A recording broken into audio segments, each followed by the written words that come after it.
Good morning, everybody. Afternoon or evening, depending on where you're joining us today. It is, check the date, October 8th, Saturday, 8 a.m. Pacific Standard Time, 11 a.m. Eastern Time. I have no idea what time in the rest of the world. Let me know where you're from and where you're tuning in from. And I just realized that I've got it streaming behind here, so we're going to get an echo, but I think we've got it all sorted here. So we've got a couple people diving in right away. Excellent.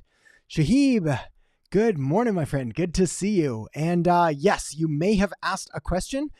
Ask it again. Let's see if we can get to it. So sometimes, just as a quick note for anybody joining us here for the very first time, I try to answer these questions chronologically. However, when we start getting short on time, I try to find the questions that I think will provide the most value to the most amount of people due to timing. So AJ from Cameroon. Excellent. Bonjour.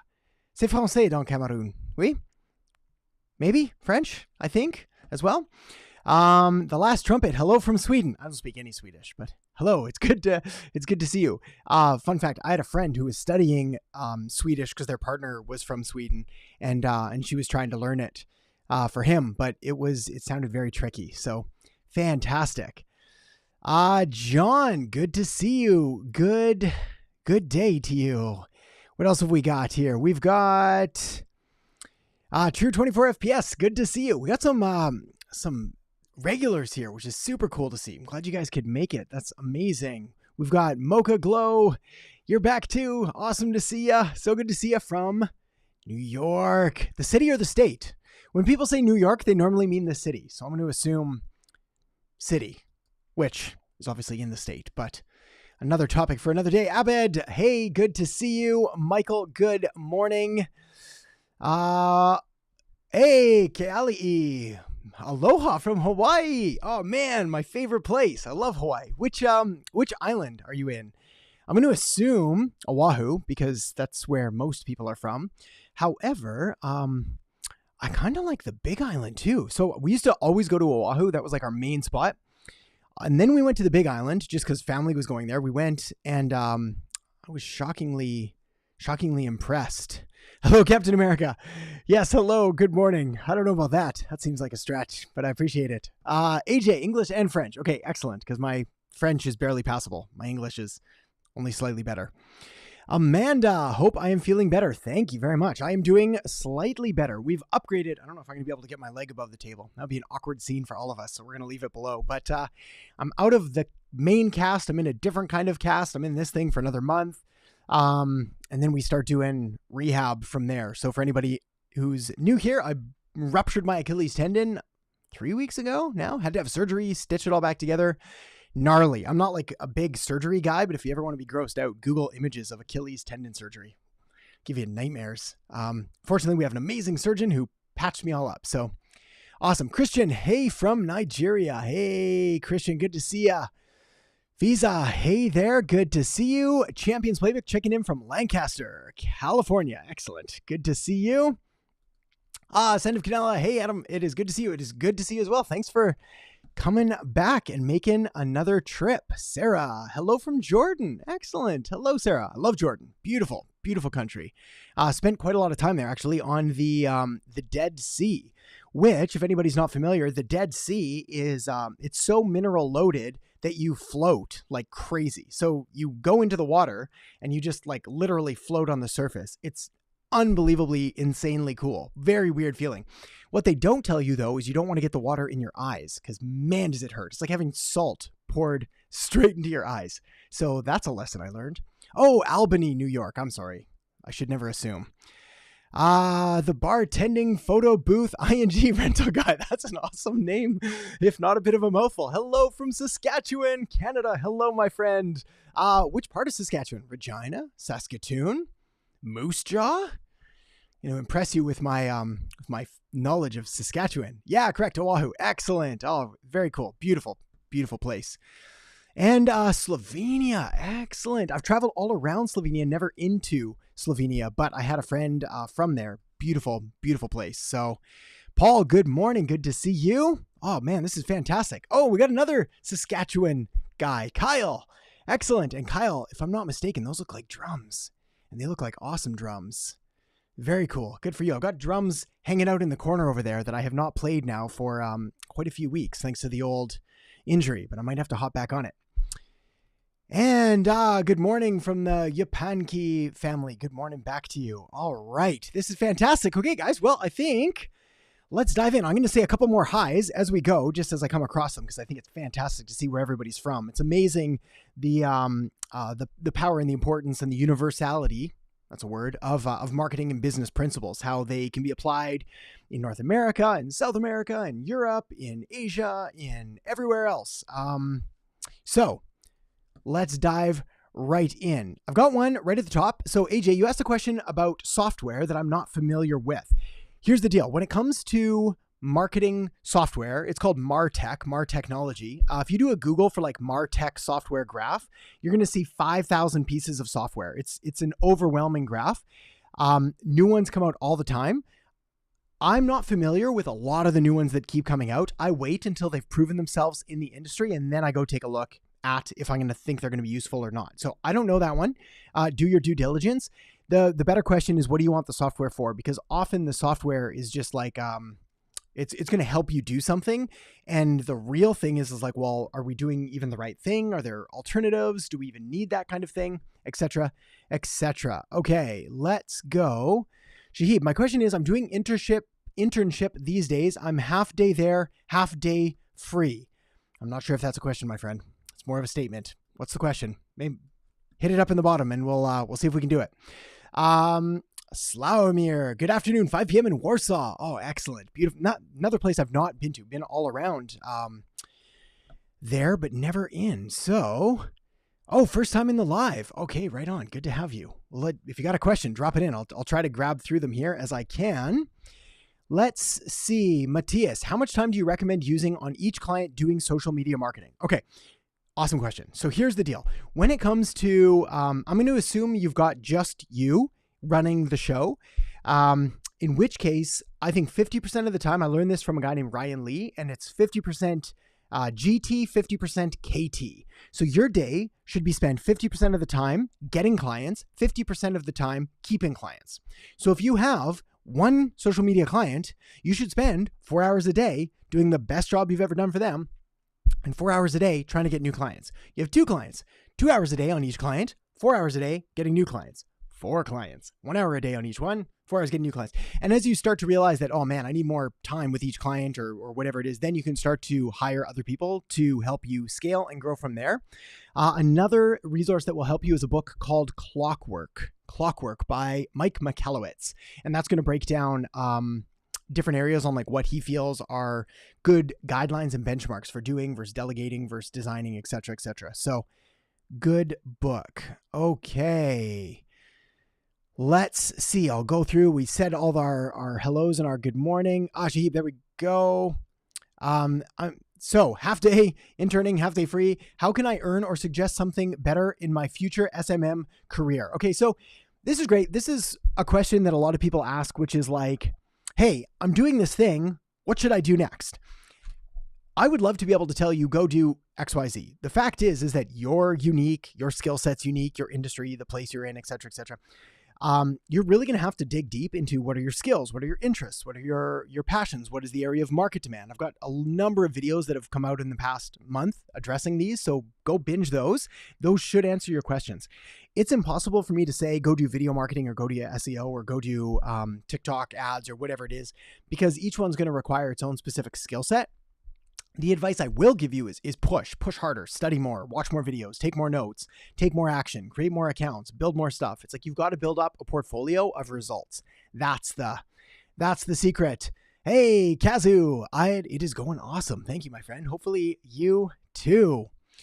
Uncle Willie 101. Hey, from New Hampshire. Hello, Uncle Willie 101. Good to see you. And Bolivia. I'm not sure we said that yet. And more drums. There's a theme here. There's a whole other topic actually about the importance of showing elements of your personality and yourself through your business and through your marketing.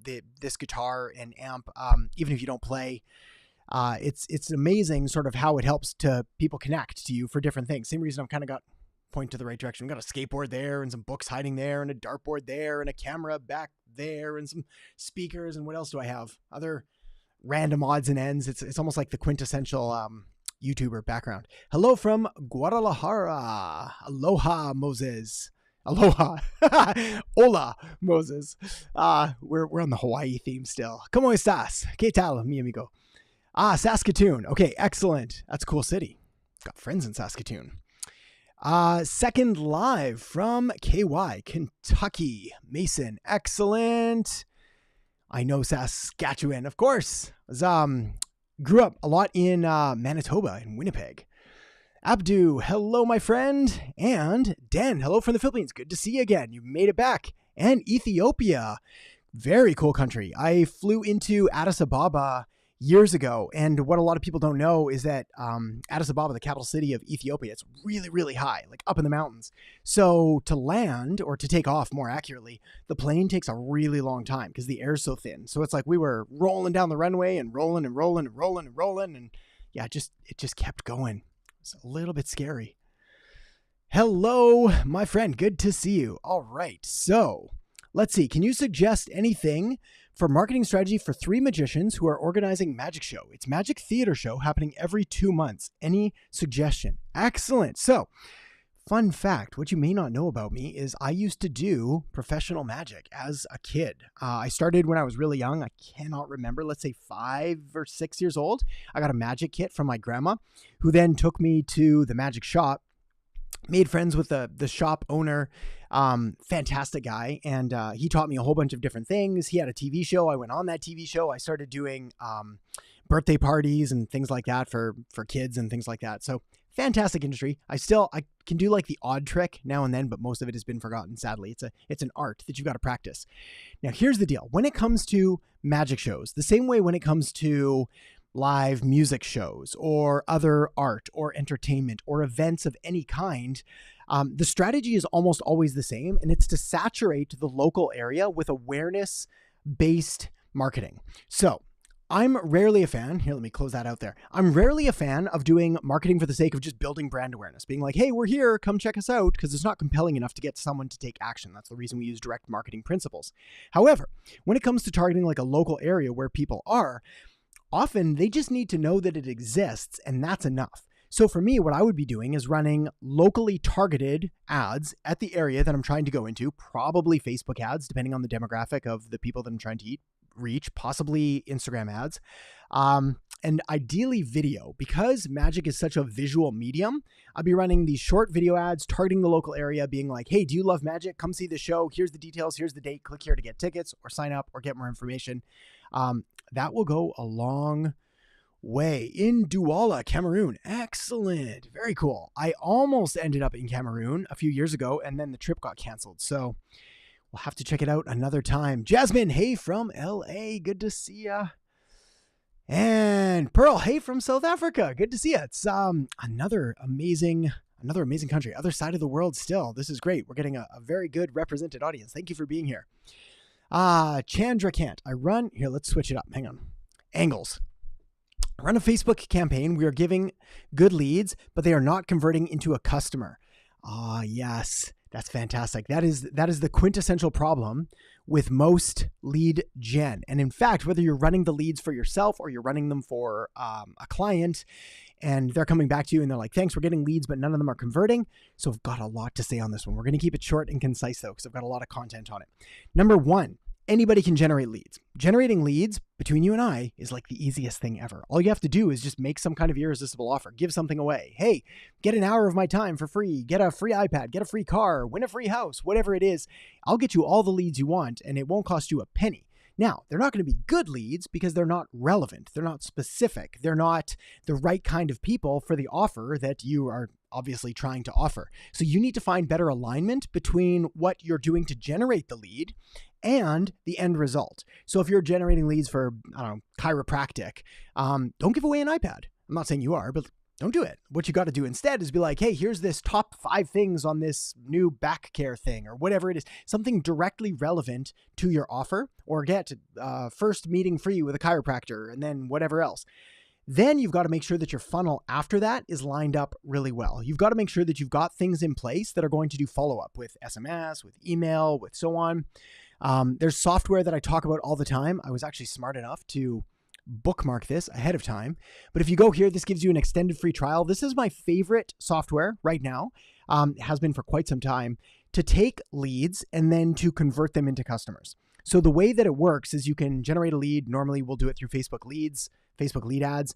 We'll guide them through a process with some kind of email or SMS follow-up. We'll put them into a funnel and we'll convert them that way. So that's the software to take a look at. All right. We did that one.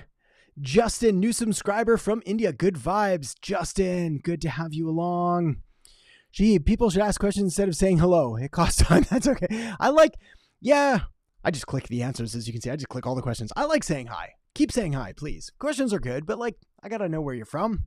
That's what we're here for. We're here to chat and bond and share stories and learn marketing. Then feel invited to Warsaw. Kindly offer my tour guide services for a beer, of course. Cool. I'm more of a coffee guy, but I will totally take you up on that. If I'm ever in Poland, I'll be reaching out. Shahib, Facebook is restricting you from ad running. I remember some of these, I think. You left some comments on this one. So if Facebook's restricting you, this applies to anybody. There's not much I can do. There's not much anybody can do. You've been restricted because Facebook has flagged you. So you need to fix the issue that got you flagged in the first place, or you need to start a new account, et cetera, familiarize yourself with terms of service. It's not always like an overt violation of their terms of service. Sometimes their bots and their automation just flags whatever you're doing. So yes, not much we can do there. Mohammed, hey Adam, what kind of support do you have in your course? And in a nutshell, what exactly do you teach? Agency, SMMA, or to be in internet marketing? Cool. I'm not going to talk about that much because all of the details are right here. Everything's available. If you want to learn about the course and what it teaches and all of the principles behind it, adamerhart.com/academy, and that will tell you everything. Dan, I want to use GHL. So for those of you not familiar, that's the software that I recommend here. Go high level, but Stripe is not available in my country. Is there a way around it? Good question. Maybe with PayPal. But that's definitely a technical question that you want to reach out to them for. So either reach out to them ahead of time or sign up for a free trial and then figure out if there is a workaround. Okay, what else have we got?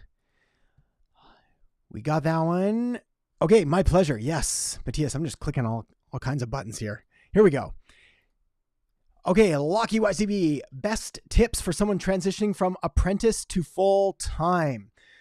I'm going to assume you mean in marketing, but if you want to go full-time, then you need a number of different things in place. The first of which is you've got to make sure that you've got enough of a runway. So do you have enough either clients or money saved up in the bank or something to sustain you in those early days of getting organized, getting all of the pieces put together, essentially? That's going to be the big one.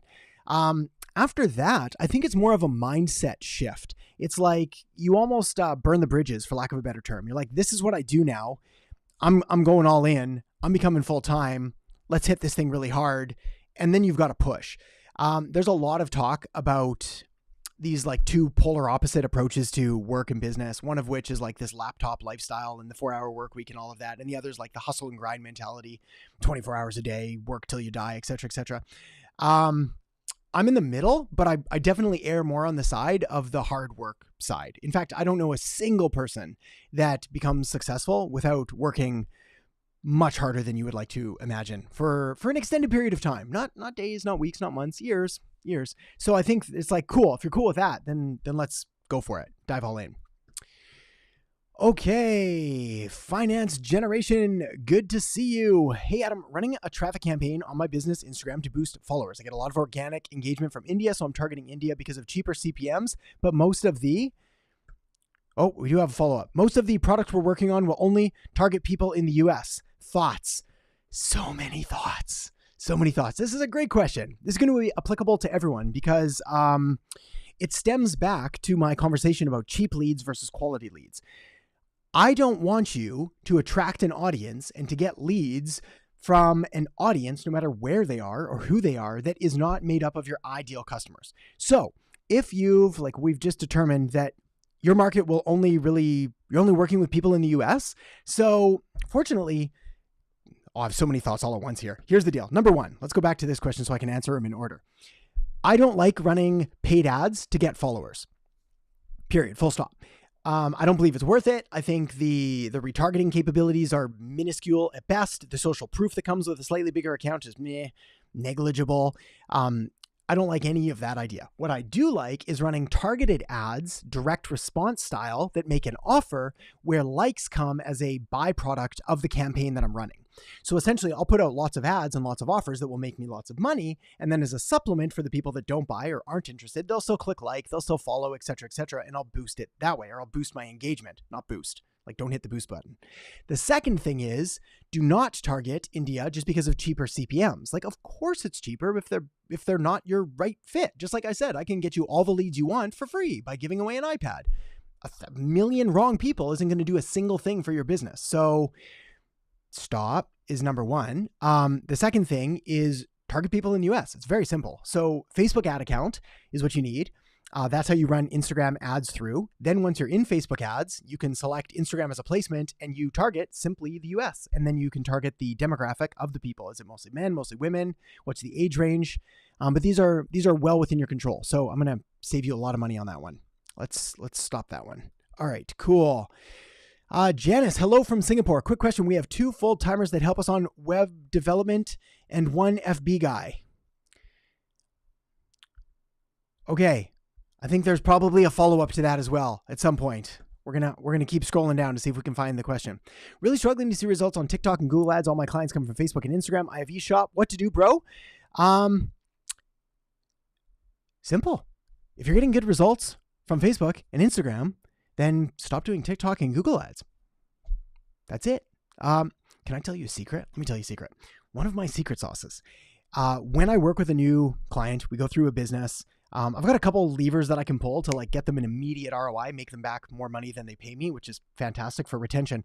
But one of the strategies that we do sooner than later is we'll just look back over their last 12 months and we'll pick the months that had the highest revenue. We'll see what they're doing and we'll do more of that. It sounds painfully obvious, but like literally what you've got to do here is you've got to look. It's like, hey, all of my clients are coming from Facebook and Instagram and like nobody from TikTok and Google ads. Let's stop doing that. Or let's at least put like way less effort and energy over there, 10%, 20%, because I don't mind if you test it and try to crack the code and open up new channels for yourself. But double down on Facebook and Instagram. Christian, preparing a digital marketing strategy for a learning program, online platform, mainly focusing on content, marketing, and testimonials. Any tips how I should structure the strategy? Yeah, lots. Go through the marketing master plan. Let's bust that out there. So this is a free cheat sheet that you can just go and download. It's going to walk you through 5 of the sequence that I like: model, market, message, media, machine. Real quick, let's go through it. So the model is, what's the business model? How are you pricing things? How is it positioned?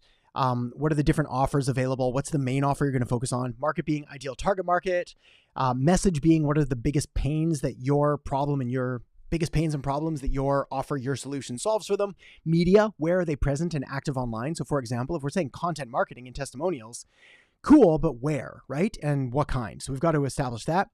Where were we? Media, then we got model, market, message, media, machine. And then the machine is the funnel. What are the steps that we need to walk someone through to take them from having no idea who you are all the way through to becoming a lifelong loyal customer? So that will walk you through that. Hassan, how to get high quality leads for real estate. Do you think retargeting video viewers is the way to go for this? I think there's a number of ways to get high quality leads for real estate. I feel like I'm being sponsored for this video. This is not a sponsored video. However, if you're running leads for real estate, like you have to get the software. I rarely push. I'm not going to push you into something that I don't think is really going to be helpful. But like if you're spending any money whatsoever, especially for real estate leads, like go do this. This is when I had a mortgage marketing agency. We built the entire agency around this software. So do that for starters. Second of all, as far as retargeting video viewers, yeah, that's one way. I don't think it's the only way. I mean, for me, I'd be testing all the different lead gen tools. I'd go Facebook lead ads, which are quickly becoming a favorite of mine. I've got a video that was out on last Wednesday. Go check that one out. It's like Facebook ads changing something. It's the most recent one on Facebook ads. That goes into this and why I believe they're a great form. I'd also use click to call ads, maybe click to messenger ads. But like, there's a number of different ways to do it. The key is, and what a lot of people are missing here is that the offer is more important than the way that you collect the lead. So software, lead gen tool, all of that stuff is negligible if you don't have a good offer. So what's the offer you're making to collect the real estate leads? Is it unique, differentiated, irresistible? Do people want it? Are they actually going to take you up on it, etc.? Super Chai. Hi from Germany. Hello. One question. When exactly do you get an ego insurance? I don't know what ego insurance is. Can we say business insurance? Or is it like a psychological thing of ego insurance? Fill me in. I'm curious to hear what that one is.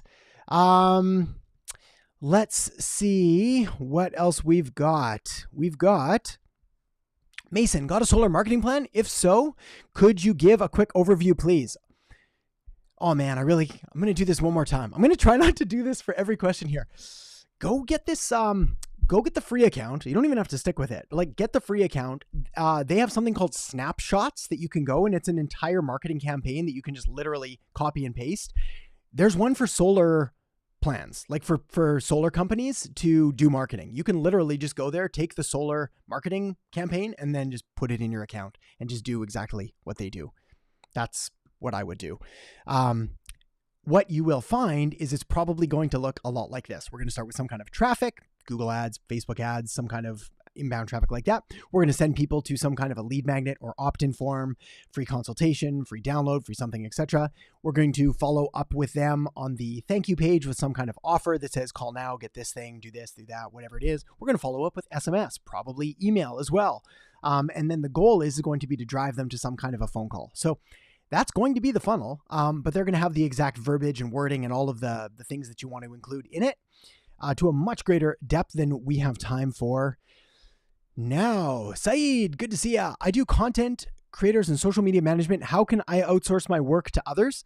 The same way that you outsource work of any kind to any people. The first step is you need to figure out what are the deliverables that you're actually providing to the client that they care about, that makes you different and unique and special. So is it the way that you research the content? Is it the way that you compile it? Is it the way you publish it? The style, the tone, the themes? Is it your catchy graphics or your memes or whatever it is? You've got to figure that out.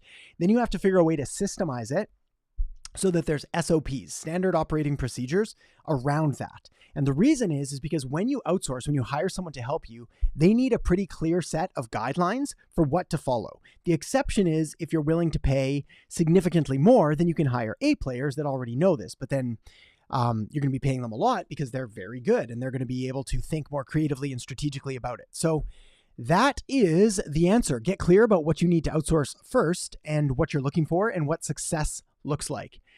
Hey, Henry, hello from South Korea. Hello, my friend. That's a cool logo too.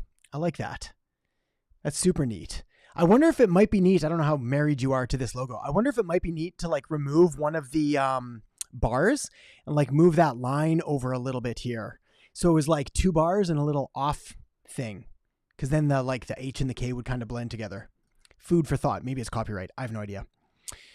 What a coincidence. When you will visit Slovenia, you're totally invited to the magic show. Amazing. Yes, excellent. It won't be anytime soon. I'll miss the show. Hopefully there's other shows because we've got our trips all booked out for the next year. So Kazu, currently working on a company that offers corporate event activities such as, I shrunk it. Come back. There we go. Corporate event activities such as team building, already doing an SEO campaign on this, but can you suggest any additional marketing strategy? Ads ebook. So currently working on a company that offers corporate event activities. Okay, here's what's interesting about this. This is a B2B offer. So we've got a business that is selling to another business. So SEO is going to be fantastic because they'll know what they're looking for. It's more targeted. I don't mind if we do other kinds of ads, but anytime that we're doing B2B, our audience is naturally smaller than B2C, business to customer, because our essentially the number of businesses that we could try to work with is smaller. So you've got to be more selective of the platforms you're going to use. You also have to be more clear about who it is that you're after and the value that you're going to provide to them, because you can't just be like, hey, here's a pack of gum, here's a pair of shoes, come get this thing, etc. You've got to provide like a really be clear about the benefits that you're providing through this offer. So I think SEO is good. I might try Google Ads for the people that are already searching it. An ebook, probably not. I don't mind. I mean, you could do like shorter downloads or like PDF guides and blueprints and templates, like 3, 4, 5 pages rather than 50, 60.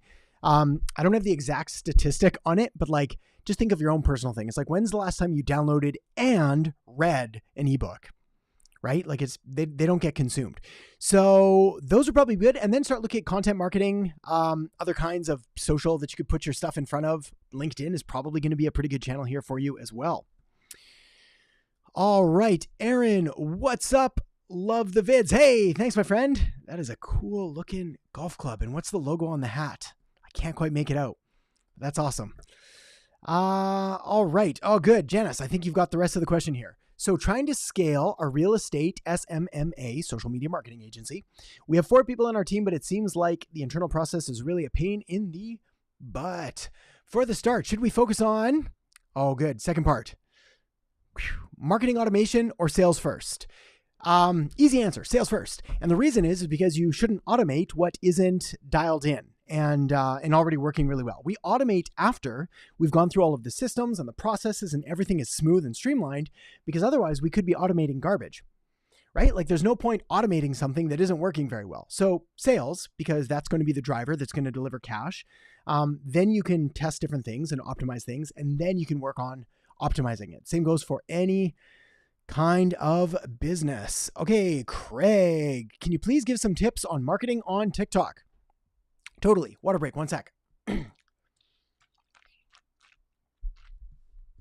Also, real quick note, before we answer this one, my one request today, if you're watching this, it looks like we've got, I don't know how many people live. If you want to hit the like button, I'm normally not big on asking for it, normally because I forget. I think it's valuable. But I want to see a test if this reaches more people after. What you may not realize is if you are joining this here from YouTube, I didn't send an email out about this live. So you're getting this, you're here because you saw the notification pop up. So I'm curious if the social signals help to like offset some of that by failing to drive more initial traffic. So you're getting like a bit of a less people here today, which is kind of cool. Like, intentionally. Anyway, smash that like button, as they say in YouTube land. And we'll dive right in. Thank you very much, everyone, for helping with my marketing experiment. So tips for marketing on TikTok. Yeah, there's a lot to talk about with TikTok. First, let's talk about short form vertical video.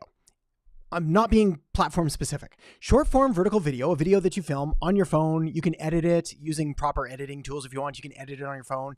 I don't want to say it's like the future of all of marketing, but it is one of the lowest barriers to entry to get an obscene amount of reach for, I would argue, the least amount of effort compared to other platforms.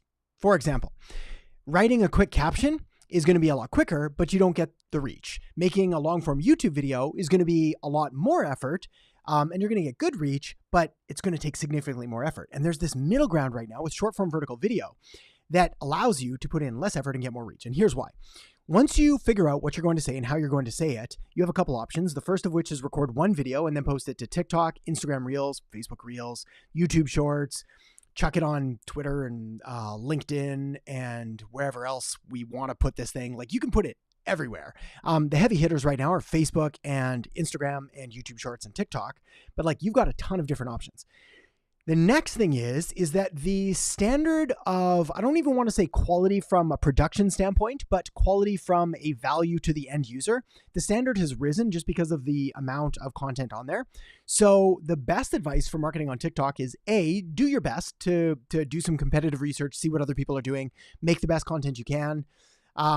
B, try to do it regularly. Like, if you can do it once a day, might seem like a big ask, but like, it's going to give you some rapid fire feedback on what kind of content works, what doesn't, what to do more of, how to style it, et cetera, et cetera. So that's the big ones. Other than that, I mean, really, because it's so industry specific, like what works and what doesn't, the best advice is just take a look at other people that are crushing it in your space and then do your version of that. Don't copy obviously directly, but make your version.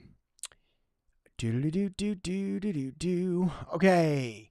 Shahib, these are on Fiverr. How do you take payment for a Facebook ad running? I have no idea because I don't run things on Fiverr.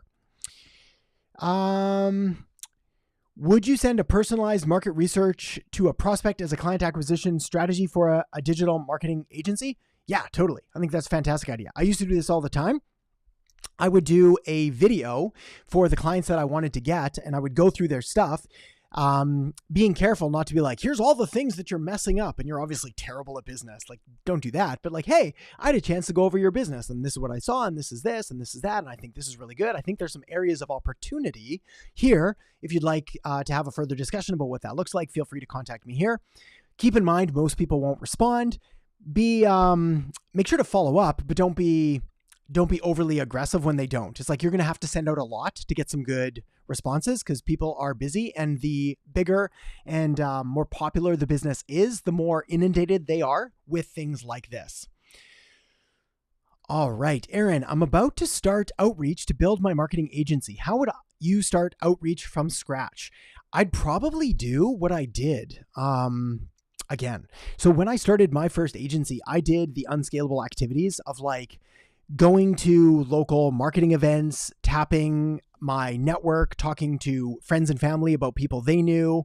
I gave local speeches. I did everything in my local area as much as that would allow me to do, because I had an advantage there in that I was a human that someone could look in the face and be like, hey, do you know what you're doing? Or you're not going to like take all my money and run, right?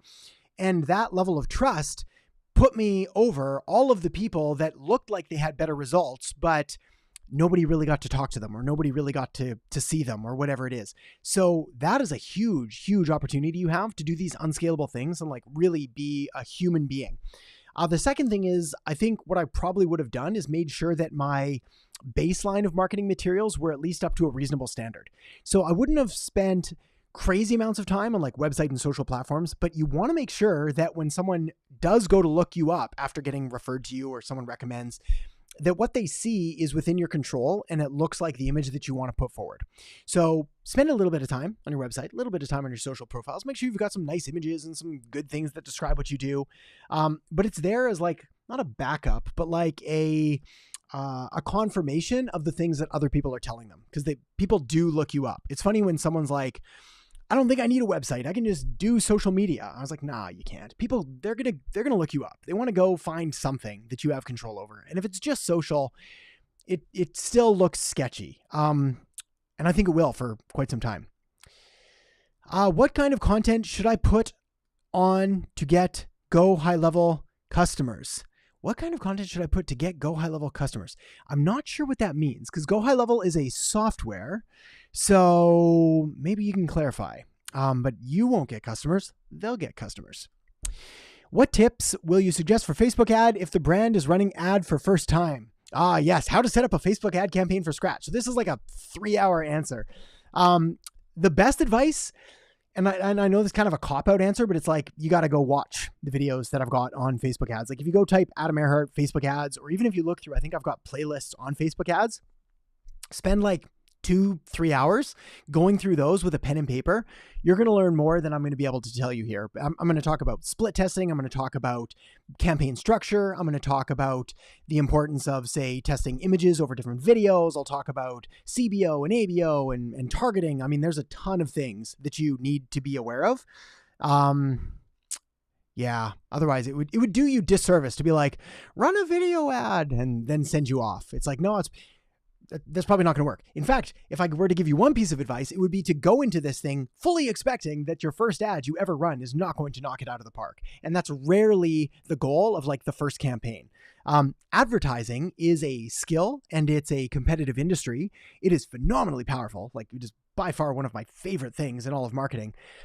But to think that you can just like go out and launch an ad and your business will blow up is naive at best and foolish at worst. My ad was rejected for privacy policy lead ads. What can I do? Number one, update your privacy policy for your lead ads. For anyone running them, you'll see there's a little section where you have the ability to like link to your privacy, make sure that it's good. If you don't have a privacy policy, there are a number of websites online where you can get them for very inexpensive. I'd advise against the free ones. Like just go pay I don't know, $30 and like enter all your details and your data in, what kind of information you collect, etc. Link to a legitimate privacy policy, put it on your website. Once that's done, you can resubmit for having them reinstate your ad, or depending on how badly damaged your account is, you might have to create a new ad, a new account, etc., etc. Okay. Architectural sheet metal. Hi, my friend. Out and about with family today. See you on the next one. Excellent. Good. Well, thanks for stopping in and saying hi. That's awesome. And yes, enjoy your Saturday. And we will try to hop back on here next week. AJ, you're the CMO of an architectural and construction company in Cameroon. If you were at my place, what best strategy and social media platforms would you use?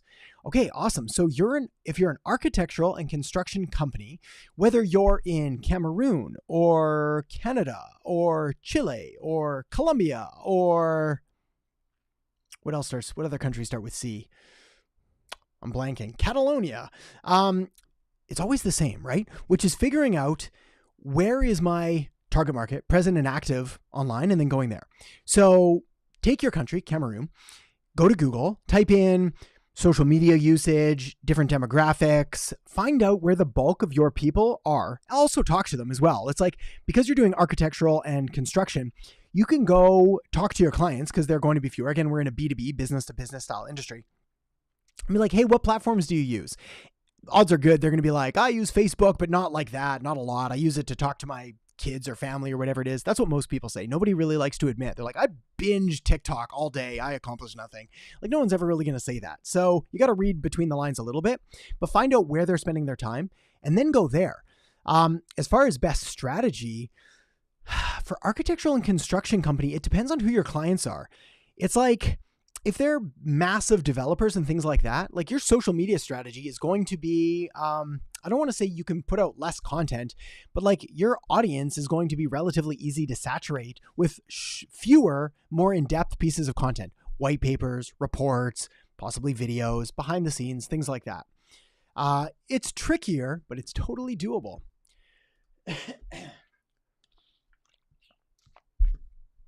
All right. Digital Harshi. Hey, Harshi from India. I'm just a beginner for digital marketing. Can you just suggest some tips to boost up? I'm really interested on website designing using page builders. Okay, right on. So, best advice and best tips.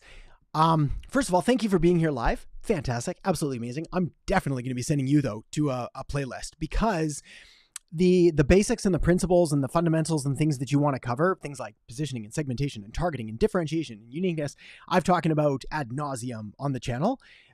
So I'd be giving you like a superficial answer to be like, it's all about segmentation, when the reality is it's all about all of the pieces and how they play together and how they fit into an overall strategy. So check out new to the channel, start here. That's the playlist, and it's going to cover more than you would like. There's a lot here. It's cool though. You're going to get there. We just got to take it brick by brick. Super Chai. I've never seen you talking about customer loyalty programs much. Is it unimportant? Very good question. I like this question for two reasons. The first of which, and this is a bit of a secret between you and me here, guys. Just because I don't talk about certain things doesn't mean they're not important. And here's why. There's certain compromises that I have to make strategically in order to make sure that the content helps as many people as possible. A lot of these compromises and sacrifices I have to make are not talking as much about strategies and tactics and things as I would like, because I know the algorithm is going to just flush them down the toilet. So there's a lot of things that I think are very important to run a business, for success in business and marketing and branding and all of that, but I don't get to talk about it, at least not in YouTube. That's why I put that in courses. I put it all behind things where the algorithm isn't affected. Because if I make a video about something that not enough people are interested in, or that is not a topic that's going to really drive enough people on, the video tanks. And then when the video tanks, it possibly hurts the channel. It hurts the ability to help more people. It's basically a really bad scene. These are the tricks that I've had to navigate that I never thought I would. I thought I'd be able to make all of the most amazing stuff on all the things that I thought were most important, but sometimes we've got to bury a little bit and talk about it in forums like this. This is a perfect opportunity. So, are customer loyalty programs important? Yeah, 100%. In fact, this stems back to that one of the first questions of like, hey, how much time do I spend on each client? 50% GT, 50% KT. 50% of the time, GT, get them. 50% KT, keep them. Absolutely. The cost to acquire a new customer, forget the statistic, it's like 5 or 10 or ridiculous amounts more expensive than the cost to retain an existing customer. Existing customers are everything. They're the things that lead to referrals, to the profitability, to the cash flow of your business. Do everything you can to retain your existing customers. Yeah, I don't know if I have too much more to say on that one. Do what you can. Over deliver. Amazingly important. Okay. Hardy, how would you seek a mentor in this industry? You could do what I did, which is I paid for them all, honestly, without shame. The reality is depending on who you want to learn from, sometimes there's people that are retired or they want to give back, they want to do what they can. But even then, if they're doing it for free, I find there's a bit of an imbalance. And then me, as the person being mentored, I don't feel comfortable to like ask them the questions that I want because I know I'm taking away their time. Not to mention the people that you want to mentor you are typically, obviously, very successful, very busy, have a lot of other obligations. And they're not going to work with just anyone, even if they're being paid. For example, to work with me in the rare occasion that I have one-on-one stuff, it's very expensive. And it's not even because I need the money. It's just because I need to make sure that the person that I'm going to be doing this for is like super committed, because obviously time is valuable and there's other projects and there's other things. So I would start where you can. Follow people's content that you like, comment on it, take action. One of the coolest things that you can do is like buy someone's course, which will cost hundreds or thousands instead of tens of thousands. Go through it, implement everything, get amazing results, and then tell them about it. That was kind of one of my ways in to a lot of people is like, I would pick a mentor that I really wanted. I'd offer to pay them. They would say, I'm sorry, we don't offer that or whatever it is. I'd be like, that's cool. I totally get it. I'd buy their course or their program or whatever else, or I'd go to their speeches. I'd do everything they said. I would get amazing results because it's hard not to get good results when you do everything someone tells you to do. I mean, it's rarely bad advice. So do everything they say, get great results, and then tell them, hey, I did everything you said, could I get 1 hour or this or that? I'll buy it, obviously, spend, etc. So I think that would be my best advice. And then also be clear about the kind of people that you want to learn from, and never take advice from someone whose position you wouldn't want to change with. Very important tip. Like if you've got someone who's incredibly unhealthy, don't take fitness advice from them. If you've got broke friends and family, don't take financial advice from them. I think that should be obvious, but I think it needs to be said as well. Tatiana, good to see ya. What are some paid media tips for a subscription-based service? Okay, cool. Paid media tips for a subscription-based service. I think the best piece of advice is to get really, really clear on your CAC and your LTV. So your customer acquisition cost and your lifetime value. So you've got to figure out like what are your churn rates? What is the average retention? What is the average value of the person to you? Then you can start to figure out how much can I afford to spend to acquire a customer and hit break even or be profitable. And then you can reverse engineer the funnel from there. So for example, I don't know, let's say the average lifetime value is $1,000, $100 a month, and they stay for 10 months. Normal person. Okay, well, if that's the case, how much of that is profit? I don't know, let's say $500. Okay, so we've got $500 profit to play with. So technically we could spend up to $500 to acquire a customer, an average customer. And then we've got to figure out, well, what about this factor or that factor? Is this going to cost? Do we have this team, et cetera, et cetera? But at least now I've got a ballpark figure to work with to design my campaign around. Once I have that figure, I know, let's say $500 to acquire a customer. Okay, well, how many clicks does it take to get someone to click an ad to convert to a trial? What's the percentage of trial to actual paying customer? What's the percentage of this to that? And I reverse engineer the entire funnel so that I know at every single step of the path, if I'm on track, if I'm paying too much, if I'm not paying enough, if I could afford to scale more. Not to mention, I can then start comparing different ad platforms against each other. Facebook ads against Google ads, against TikTok ads, against this organic strategy where I'm paying for content. And I'm able to find out where I'm able to spend the least amount of money to acquire the best, highest quality customer. Okay. Whew. Hopefully that helps. Abash, hey Adam, I'm having a problem in making copy for ads. Please suggest something. Oh, right on. Good one. Let's switch back. The cast is starting to get irritated under the chair. So we're going to be doing a little more wiggling now. So good news, bad news, my friend. Bad news first. What Abasha is asking here, for anybody that's not familiar, copy is short form for copywriting, which is marketing talk for the words, typically in an ad or in the content. It's what you say. The good news is, let's do good news. The good news is you can learn this. It is a skill. You do not need to be a naturally gifted writer to do it. The bad news is this is probably the hardest part of all of marketing. Full stop, period. Like, to learn how to write really good, compelling sales copy, advertising copy, this is the thing that's going to take you the most time in your career to learn. There's the greats, the legends that you want to learn from, Eugene Schwartz and Halbert and Collier and all the other guys, that all their books I've got on my shelves.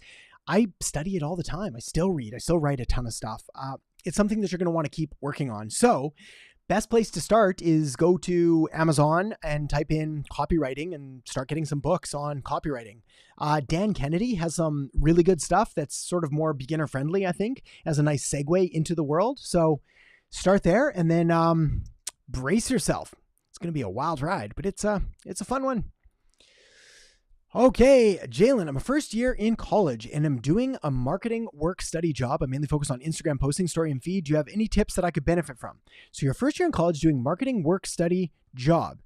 Yeah, I think my best advice is, like, if you're doing this, especially for experience, would be to start dabbling in other platforms. Mostly because I'm not anti-Instagram, but like, man, they've just been taking a beating. Organic reach is down. The algorithms have been messed up. There's a lot of people angry at Instagram. I don't know if I would say it's not necessarily the future that I'd be putting all my eggs in that basket. I'd be looking seriously at YouTube, full stop. Like to me, that's going to continue to be the dominant player for the next 5 or 10 years. If you take a look at the different social media demographics and what demographic age ranges, Gen Z, Gen X, millennials, boomers, etc., you want to go where people are going. And Gen Z, or younger demographics, most of them, I think it's like 95%, are using YouTube. And then the next platform down, I can't remember which one it is, but it's like 62% or something like that. Might be Instagram. And then it's like Facebook at 30% and Snapchat's down there for 13 and under. Point is, YouTube's kind of where the future's at. So I'd be dabbling there. If you're making feed and story posts, I'd be playing with Reels as well, because then you can make them as YouTube shorts. All right. Yapanki Pepper, launching a combo of 3 of our basic peppercorns for American customers. Black, white, and green peppercorns. Names to choose. The essentials versus the basics. Which sounds better? Ooh, that's a tricky one. I think essentials. I don't mind basics. People might argue there and be like, oh, it sounds too basic. It sounds too plain, just like standard. But here's the nuanced answer. It depends which package you want to focus on selling more of. Like, if you're trying to sell the next version up, which is, I don't know, say 5 combos, it's like the premier, the whatever it is, then I would probably name the first one basics, because I want to further promote the main bigger package. But if I don't really care and they're both kind of the same, then I'd probably call the first one as essentials. Again, I might test this later out. This is sort of my gut without knowing enough about the background and the products and all of the other things that I would typically like to know before sending you off in a direction like this. But the takeaway answer is depends which one you want to promote more, and then you can price and name the products around it accordingly. So there is some deep strategic thinking for the day. Subscribe, E&O insurance. Oh, instead of ego insurance. Okay, right on. We're good. So when should you get E&O insurance? So for anyone not familiar, E&O is errors and omission insurance. My recommendation is as soon as you can afford it. It's not very expensive. Like, I don't know, if you're just getting started, less than $100 a month, maybe. And it's going to protect you from errors and omissions. So a lot of companies or a lot of businesses, if you're providing services to them, they're going to require this. It's going to be mandatory to have anyway. So you might as well do it now. But it's also going to provide you some peace of mind. The other thing is, like, you're going to have to talk to your accountant and your lawyer about this, because it's going to depend on how your business is structured anyway. Is it an LLC, a corporation, a sole proprietorship, a C Corp, S Corp, whatever it is, whatever the rules are in your country? Because some business structures make you personally liable. Some keep the business liable. For example, my business, the way that it's structured as a corporation, Adam, my personal net worth and holdings and all that, they're separate from the business. So the business has all of its insurance and it's protected. And then different arms of the business have different other kinds of insurance. Definitely not my area of expertise, but that's why we have lawyers and accountants, and they send me things and I sign them because they look authentic. Who knows? My entire business could be built on sand. I'm going to have to look into this more. Christian, follow-up question. This is a new learning program and the strategy is specifically for the launch. The objective is to get our first 100 to 200 users. The company barely has a social media presence. Okay, so a new learning program, the strategy specifically for the launch. If you've got no presence and you need to get people, you've got to get traffic, right?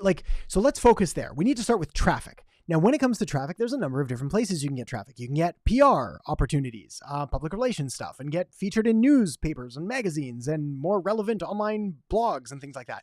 You can get free traffic through organic traffic and social media, and free by it's going to take you a ton of time, but at least you don't have to pay money for ads. Or you can get advertising traffic, running Facebook ads and Instagram ads and TikTok ads and YouTube ads and all the ads. If you need to do it quickly and you want to test different messages, probably ads. If you have the budget for it, that's probably going to be your best plan. The secret is again, much like the previous answer there, you're going to have to figure out what is a client, customer, student worth to you? Because if you're going to have, say you want 100 users and, their value is $30 each. You're going to have to do the math and what's it going to cost you to acquire that customer and so on. So yeah, you've got a bit of a road ahead of you, but it's a doable road. You can do it. I believe in you. But you're going to want to exploit all the different traffic sources available to you, including possibly joint ventures and other partnerships that you could leverage. Okay, water break and then a couple more minutes. And then I got to run, take the kids to soccer. Janelle, good to see you, man. Glad you could make it. All right, Mason, my pleasure. And Kafar, hey, good to see you. Okay, let's see. Any risk to try to verify Facebook page and IG business profile? Risk. That makes me think that you've been offered some sketchy business that's we'll get you verified for $1,000. Yeah, there's risk to that. Don't do sketchy stuff. But my YouTube channel's verified and that's not risky. It just happened. YouTube said, hey, you're now verified. And I said, thanks, YouTube. And that was it. So go the right way. Don't deal with sketchy companies that promise crazy things that they have no real control or influence over. Okay, let's see if we can do a couple more here and we're going to run out of time.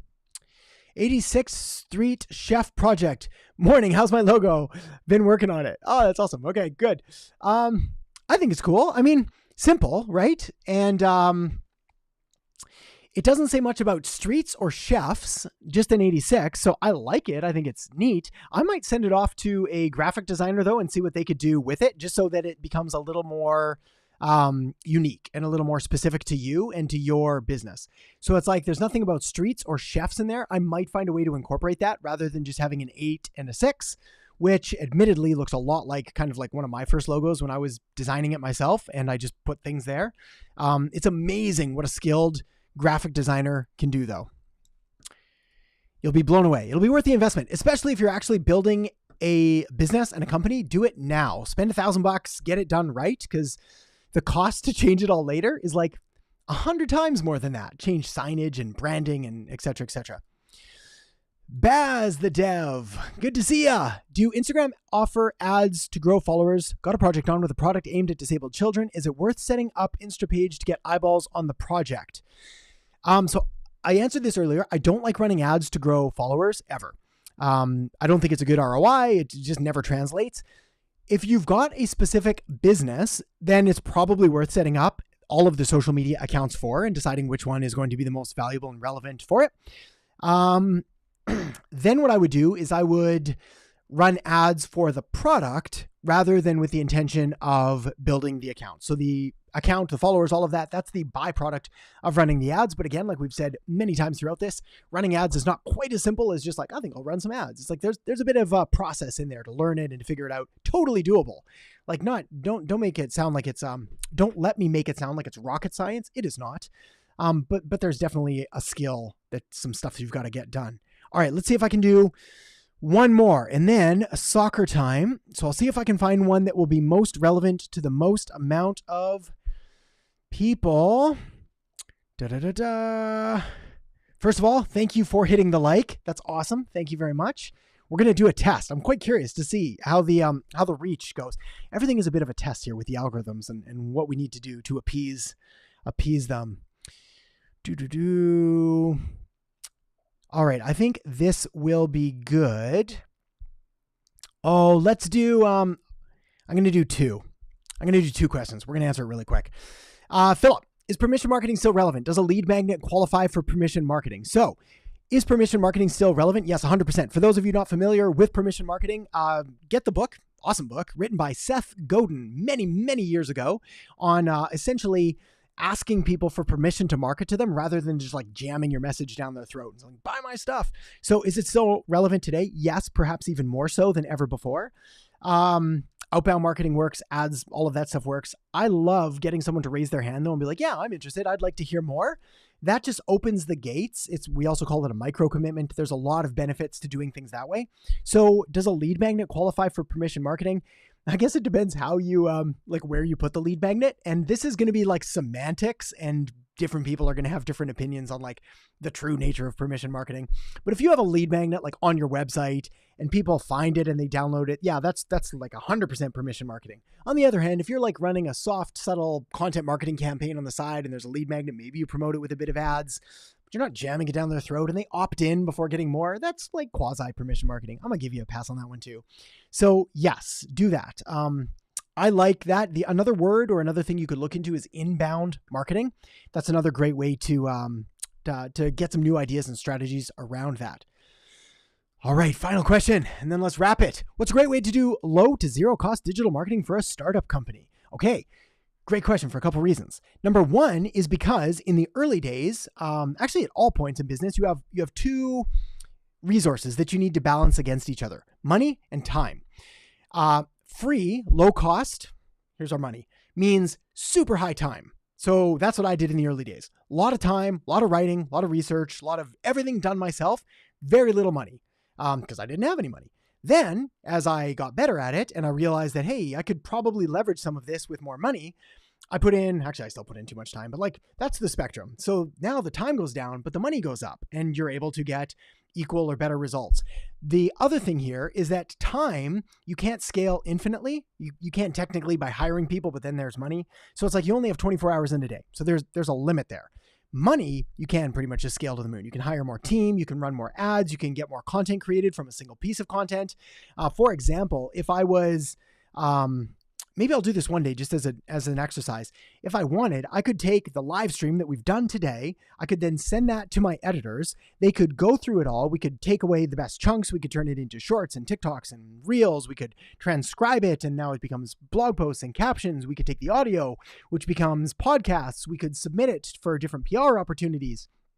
We could create graphics and quote cards and infographics. Like, essentially, and all that takes is money. I do some of it, although the focus right now is so much on YouTube that I don't want to say ignored others, but we're prioritizing YouTube almost exclusively. So yes, that's basically the thing. So what are the strategies? Time, good old fashioned time, just like writing stuff. That's it. Like if you want a low cost strategy, it's going to be content creation for social platforms, full stop. So write Facebook posts, write Instagram posts, create Instagram reels on your phone, create YouTube shorts on your phone, TikToks on your phone, everything on your phone. It's like your phone is an amazingly powerful tool. You can do most, if not all of your marketing from there. And then you're just going to have to put in the blood, sweat, and tears into making it happen. The beauty is once something pops off by doing the organic free marketing with all of your time, then you can take that because now you've got proven content and you can put some dollars behind it and get even better results because you've sort of done all the tests with time and with free stuff. Now, as you sort of progress through the business, as the startup gets funding or makes sales or whatever, then you'll find it's significantly easier and faster to do split tests with paid ads, because we can simply put $100 at 10 different ads. We spend $1,000. We figure out which one's best. We put more money behind that. So it saves us a ton of time, which is by far the most important resource and the thing worth protecting above all. Whew. All right. Soccer time. Thank you everyone for being here and for the amazing questions. Thanks for joining. Obviously you've got the notification bell turned on, so you're here. So, make sure to keep it on, and we'll try to be back here again next week. Also, I've got a video coming out on Monday on, I'm going to save it. It'll be a secret. It'll be fun though. I think it'll be a good one that you'll really enjoy. So thank you again, everybody. It is so good to see you, and we'll talk to you soon.